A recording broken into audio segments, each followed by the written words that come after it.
Hello everyone, today's GK program में एक बार फिर से आपका स्वागत है। तो चलिए पहले शुरुआत करेंगे अभ्यास प्रश्न से। हमने आपसे पूछा था the champion of the earth award किस संस्था द्वारा दिया जाता है। आपके ऑप्शंस थे ए खाद्य और कृषि संगठन यानी FAO, बी UNFCCC, सी संयुक्त राष्ट्र पर्यावरण कार्यक्रम यानी UNEP, या फिर रिपोर्टर्स विदाउट बॉर्डर्स। तो इस सवाल का सही जवाब था ऑप्शन सी संयुक्त राष्ट्र पर्यावरण कार्यक्रम यानी UNEP। चलिए अब इसके विश्लेषण को देखते हैं। हाल ही में भारत की पूर्णिमा देवी बर्मन को संयुक्त राष्ट्र के सर्वोच्च पर्यावरण पुरस्कार से सम्मानित किया गया। उन्हें एंटरप्रेन्योरियल विजन श्रेणी में संयुक्त राष्ट्र पर्यावरण कार्यक्रम के champions of the earth award 2022 से सम्मानित किया गया है, इसलिए विकल्प सी सही है। Champions of the earth award संयुक्त राष्ट्र का सर्वोच्च पर्यावरणीय सम्मान है जो इकोसिस्टम के क्षरण को रोकने हेतु परिवर्तनकारी कार्यों के लिए दिया जाता है। UNEP को 2022 में अपने इस वार्षिक पुरस्कार के लिए करीब 2200 नामांकन प्राप्त हुए, जो एक नया रिकॉर्ड है। चलिए अब आज के सेशन की शुरुआत करते हैं। तो हमारा पहला सवाल है, भारतीय प्रतिस्पर्धा आयोग के संदर्भ में निम्नलिखित कथनों पर विचार कीजिए। कथन 1, ये भारत का राष्ट्रीय प्रतिस्पर्धा नियामक है। और कथन 2, ये वाणिज्य और उद्योग मंत्रालय के अंतर्गत एक वैधानिक निकाय है। आपको बताना है कि इनमें से कौन से कथन सही है या सही हैं। ए केवल एक, बी केवल दो, सी एक और दो दोनों, या फिर डी ना तो एक और ना ही दो। तो इस सवाल का सही जवाब है ऑप्शन ए केवल एक। 1 दिसंबर 2022 से GST मुनाफाखोरी से संबंधित सभी शिकायतों को राष्ट्रीय मुनाफाखोरी रोधी प्राधिकरण के स्थान पर भारतीय प्रतिस्पर्धा आयोग द्वारा निपटाया जाएगा। आपको बता दें कि भारतीय प्रतिस्पर्धा आयोग की स्थापना प्रतिस्पर्धा अधिनियम 2002 के तहत की गई। ये भारत का राष्ट्रीय प्रतिस्पर्धा नियामक है, इसलिए कथन 1 सही है। इस आयोग में एक अध्यक्ष और केंद्र सरकार द्वारा नियुक्त सदस्य जो 6 से अधिक नहीं होते हैं। ये कॉर्पोरेट मामलों के मंत्रालय के भीतर एक वैधानिक निकाय है, इसलिए कथन 2 सही नहीं है। तो इस तरह विकल्प ए सही उत्तर हो जाता है। चलिए अगला सवाल देख लेते हैं। थोक मूल्य सूचकांक यानी WPI कौन जारी करता है? वित्त मंत्रालय, श्रम और रोजगार मंत्रालय, वाणिज्य और उद्योग मंत्रालय, या फिर कॉर्पोरेट मामलों का मंत्रालय? तो इसका सही जवाब होगा ऑप्शन सी वाणिज्य और उद्योग मंत्रालय। थोक मूल्य सूचकांक यानी WPI के मुताबिक मुद्रास्फीति अक्टूबर में घटकर 8.39% हो गई, जो मार्च 2021 के बाद सबसे कम है। WPI का उपयोग कुछ अर्थव्यवस्थाओं में मुद्रास्फीति को मापने में किया जाता है। ये सूचकांक समय के साथ उत्पादक कीमतों में समग्र परिवर्तन को मापता है। इसे वाणिज्य और उद्योग मंत्रालय के आर्थिक सलाहकार के कार्यालय यानी ऑफिस ऑफ इकोनॉमिक एडवाइजर द्वारा प्रकाशित किया जाता है, इसलिए विकल्प सी सही आंसर है। वर्ष 2017 में अखिल भारतीय WPI के लिए आधार वर्ष 2004-05 से संशोधित कर 2011-12 कर दिया गया। चलिए नेक्स्ट क्वेश्चन। संविधान में 12वीं अनुसूची किस संविधान संशोधन अधिनियम द्वारा जोड़ी गई थी? ए 73वां, बी 74वां, सी 75वां, या फिर डी 76वां? तो इसका सही जवाब है ऑप्शन बी 74वां। आज यानी 26 नवंबर को भारतीय संविधान दिवस मनाया जा रहा है। आपको बता दें कि भारतीय संविधान की एक विशेषता लोकतांत्रिक विकेंद्रीकरण है। इसके लिए शासन के तीसरे स्तर को 73वें और 74वें संविधान संशोधन द्वारा संवैधानिक दर्जा दिया गया। संविधान की 12वीं अनुसूची और अनुच्छेद 243W नगर पालिकाओं से संबंधित है। ये अनुसूची वर्ष 1992 के 74वें संशोधन अधिनियम द्वारा जोड़ी गई थी, इसलिए विकल्प बी सही है।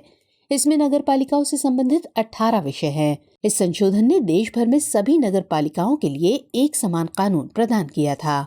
चलिए अगला सवाल। निम्नलिखित युग्मों पर विचार कीजिए।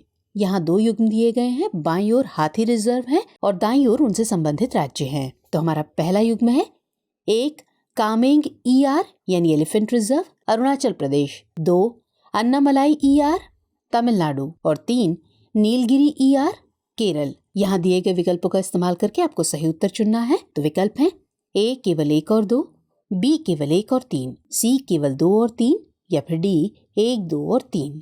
तो इस प्रश्न का सही जवाब है ऑप्शन ए केवल 1 और 2। हाल ही में अन्नामलाई टाइगर रिजर्व यानी ATR ने हाथी गोद लेने का कार्यक्रम शुरू किया है। इसके माध्यम से गैर सरकारी संगठन, संस्थाएं, ट्रस्ट या व्यक्ति हाथियों पर होने वाले खर्च को वहन कर सकते हैं। अन्नामलाई हाथी अभयारण्य यानी ER तमिलनाडु राज्य में है। कामेंग ER अरुणाचल प्रदेश के हिमालय की तलहटी में स्थित एक हाथी अभयारण्य है, जबकि नीलगिरी ER तमिलनाडु राज्य में है, इसलिए विकल्प ए सही है। आपको बता दें कि नीलगिरी बायोस्फीयर रिजर्व वर्ष 1986 में स्थापित भारत का पहला बायोस्फीयर रिजर्व था। चलिए बढ़ते हैं अगले सवाल की तरफ। हाल ही में चर्चित शंघाई सहयोग संगठन यानी SCO का मुख्यालय कहाँ स्थित है? बीजिंग में, जकार्ता में, कुआलालंपुर में या फिर शंघाई में? तो सही जवाब क्या होगा? वो है ऑप्शन ए, बीजिंग। हाल ही में भारत ने शंघाई सहयोग संगठन यानी SCO की आधिकारिक वेबसाइट लॉन्च की है। भारत 2023 में इस संगठन के अध्यक्ष के रूप में SCO शिखर सम्मेलन की मेजबानी करने जा रहा है। 15 से 16 सितंबर 2022 के बीच समरकंद, उज्बेकिस्तान में आयोजित SCO शिखर सम्मेलन इसका 22वां वार्षिक शिखर सम्मेलन था। आपको बता दें कि SCO 15 जून 2001 को शंघाई में स्थापित एक अंतर सरकारी संगठन है। वर्तमान में इसमें 8 सदस्य देश यानी चीन, भारत, कजाकिस्तान, किर्गिस्तान, रूस, पाकिस्तान, ताजिकिस्तान और उज्बेकिस्तान शामिल हैं। इसका मुख्यालय बीजिंग, चीन में स्थित है, इसलिए विकल्प ए सही है। चलिए नेक्स्ट क्वेश्चन। काला सागर किन देशों के साथ सीमा साझा करता है? 1 तुर्की, 2 रूस और 3 ईरान। यहाँ दिए गए कोड का इस्तेमाल करके आपको सही उत्तर चुनना है। ऑप्शन है ए केवल 1 और 2, बी केवल 1 और 3, सी केवल 2 और 3 या फिर डी 1, 2 और 3। तो सही आंसर है ऑप्शन ए केवल 1 और 2। दरअसल हाल ही में रूस और यूक्रेन काला सागर अनाज सौदे को आगे बढ़ाने पर सहमत हुए हैं। काला सागर अनाज सौदा काला सागर में एक सुरक्षित गलियारे के माध्यम से निर्दिष्ट यूक्रेनी काला सागर बंदरगाह से अनाज निर्यात की अनुमति देता है। ये कर्च जलडमरू मध्य द्वारा अजोव सागर से जुड़ा हुआ है। आपको बता दें कि काला सागर पूर्वी यूरोप और पश्चिमी एशिया के बीच स्थित है। इसके सीमावर्ती देशों में शामिल हैं रूस, यूक्रेन, जॉर्जिया, तुर्की, बुल्गारिया और रोमानिया, इसलिए विकल्प ए सही है। अगला प्रश्न, निम्नलिखित में से कौन सी रिट न्यायालय द्वारा अवैध रूप से हिरासत में लिए गए व्यक्ति की रिहाई के लिए जारी की जाती है? अधिकार पृच्छा, प्रतिषेध, बंदी प्रत्यक्षीकरण या फिर उत्प्रेषण? तो सही जवाब है ऑप्शन सी, बंदी प्रत्यक्षीकरण। हाल ही में मध्य प्रदेश हाई कोर्ट ने कहा कि वो भारतीय क्षेत्र के बाहर रहने वाले व्यक्ति के खिलाफ बंदी प्रत्यक्षीकरण रिट जारी नहीं कर सकता है। बंदी प्रत्यक्षीकरण भारतीय संविधान के अनुच्छेद 32 के तहत जारी एक रिट है जो हिरासत में रखे व्यक्ति के संबंध में न्यायालय द्वारा जारी आदेश होता है। यह आदेश किसी व्यक्ति को जबरन हिरासत में रखने के विरुद्ध जारी होता है। भारत में इस रिट को जारी करने की शक्ति केवल सर्वोच्च न्यायालय और उच्च न्यायालय में निहित है। ये रिट सार्वजनिक प्राधिकरणों या व्यक्तिगत दोनों के विरुद्ध जारी की जा सकती है, इसलिए विकल्प सी सही है। नेक्स्ट क्वेश्चन, असम किन राज्यों के साथ अपनी सीमा साझा करता है?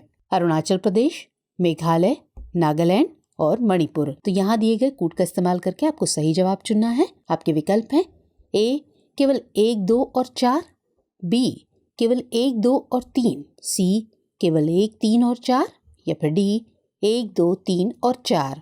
तो इसका सही आंसर है ऑप्शन डी 1, 2, 3 और 4। बीते दिनों मेघालय और असम के बीच विवादित सीमा क्षेत्र में संघर्ष के बाद तनाव बढ़ गया, जिसमें 6 लोगों की मृत्यु हो गई थी। असम एक भारतीय राज्य है जो भारत के उत्तर पूर्वी भाग में स्थित है। ये उत्तर में भूटान और अरुणाचल प्रदेश, पूर्व में नागालैंड और मणिपुर, दक्षिण में मिजोरम और त्रिपुरा और पश्चिम में बांग्लादेश, मेघालय और पश्चिम बंगाल से घिरा हुआ है, इसलिए विकल्प डी सही है। जबकि मेघालय राज्य का गठन 1972 में हुआ था और इसकी सीमाओं को 1969 के असम पुनर्गठन मेघालय अधिनियम के अनुसार सीमांकित किया गया था। चलिए बढ़ते हैं अगले सवाल की तरफ। ग्रीन क्लाइमेट फंड या संक्षिप्त में GCF की स्थापना किस स्कोप में की गई थी? ए COP16, बी COP17, सी COP18 या फिर डी COP19? सही आंसर है ऑप्शन ए COP16। हाल ही में दक्षिण कोरिया ने कहा है कि विकासशील देशों को जलवायु परिवर्तन के हानिकारक प्रभावों के अनुकूल बनाने में मदद करने के लिए ग्रीन क्लाइमेट फंड यानी GCF को $2.72 मिलियन प्रदान करेगा। 2010 में कैनकून यानी COP16 में GCF की स्थापना की गई थी, इसलिए विकल्प ए सही है। पार्टियों का सम्मेलन यानी COP जलवायु परिवर्तन पर संयुक्त राष्ट्र फ्रेमवर्क कन्वेंशन यानी UNFCCC का निर्णय लेने वाला सर्वोच्च निकाय है। UNFCCC का गठन 1994 में ग्रीन हाउस गैस उत्सर्जन को स्थिर करने और पृथ्वी को जलवायु परिवर्तन के खतरे से बचाने के लिए किया गया था। कॉप सदस्य वर्ष 1995 से हर साल बैठक कर रहे हैं। नेक्स्ट क्वेश्चन देख लेते हैं। वर्तमान भारत में कौन से समुदाय अल्पसंख्यक के रूप में शामिल हैं? 1 जैन, 2 सिख, 3 बौद्ध, 4 पारसी और 5 ईसाई। यहाँ दिए गए कोड का इस्तेमाल करके सही जवाब चुनना है।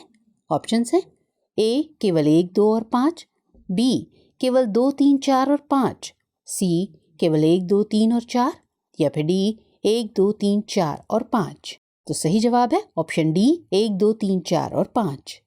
हाल ही में सुप्रीम कोर्ट ने कुछ राज्यों में हिंदुओं को अल्पसंख्यक का दर्जा देने के मुद्दे पर केंद्र को 6 सप्ताह का और समय दिया है। भारतीय संविधान में अल्पसंख्यकों का कहीं भी स्पष्ट उल्लेख नहीं है। राष्ट्रीय अल्पसंख्यक आयोग NMC अधिनियम 1992 की धारा 2C के तहत केंद्र सरकार ने 1993 में 5 समुदायों को अल्पसंख्यकों के रूप में अधिसूचित किया था। ये समुदाय मुस्लिम, सिख, बौद्ध, पारसी और ईसाई थे, जबकि 2014 में जैनों को भी अल्पसंख्यक समुदाय के रूप में अधिसूचित किया गया, इसलिए विकल्प डी सही है। चलिए अब वक्त हो चला है आज के अभ्यास प्रश्न का। तो प्रश्न है, निम्नलिखित में से कौन सा देश उत्तर संधि अटलांटिक संगठन यानी नाटो का सदस्य नहीं है? आपके ऑप्शंस हैं ए संयुक्त राज्य अमेरिका, बी कनाडा, सी तुर्की या फिर डी बेलारूस। तो सवाल का जवाब कमेंट सेक्शन में देना मत भूलिएगा। मुलाकात होगी अगले एपिसोड में, तब तक के लिए जय हिंद।